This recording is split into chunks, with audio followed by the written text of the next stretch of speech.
প্রয়োজনীয় রাষ্ট্র সংস্কার, গণহত্যার বিচার, সংখ্যালঘুদের সুষ্ঠু ও নিরপেক্ষ নির্বাচনের দাবিতে এবং দেশ ও ইসলাম বিরোধী সকল ষড়যন্ত্র ও চক্রান্তের প্রতিবাদে 28শে জুন ঐতিহাসিক সোহরাওয়ার্দী উদ্যানে অনুষ্ঠিতব্য মহাসমাবেশের প্রস্তুতি বিবরণ দেওয়া হচ্ছে। আমরা প্রথমে ইসলামী বাংলাদেশের 24 সদস্য বিশিষ্ট একটা বাস্তবায়ন কমিটি গঠন করেছি। 12টা সাব কমিটি আমরা গঠন করেছি। প্রত্যেকটা সেক্টরে তারা কাজ চালিয়ে যাচ্ছে। এর মধ্যে আমরা সোহরাওয়ার্দী উদ্যানের অনুমতি এটা সম্পন্ন হয়েছে, আর পুলিশের অনুমোদন এটাও সম্পন্ন হয়েছে। স্টেজের কাজ, সাজসজ্জার কাজ এটা চলমান আছে। পোস্টার, লিফলেট, ফেস্টুন, ব্যানারের মাধ্যমে ব্যাপক প্রচার করা হচ্ছে। ঢাকা মহানগর, দক্ষিণ ও উত্তর সিটি সহ সারা দেশব্যাপী মাইকিং চলছে। মহাসমাবেশ সফল করার জন্য জেলা, মহানগর সহ সকল থানায় মিছিল হচ্ছে।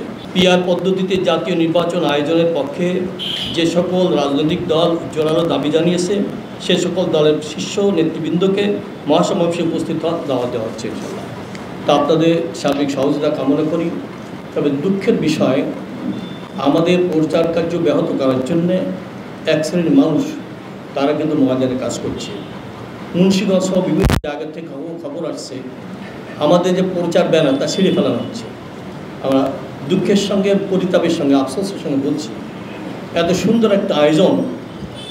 আপনারা জানেন ইসলামী বাংলাদেশ এর নেতা কর্মী, সদস্য, সমর্থক তারা সংঘাত পছন্দ করে না, বিশৃঙ্খলা পছন্দ করে না, শান্তিকামী একটা দল।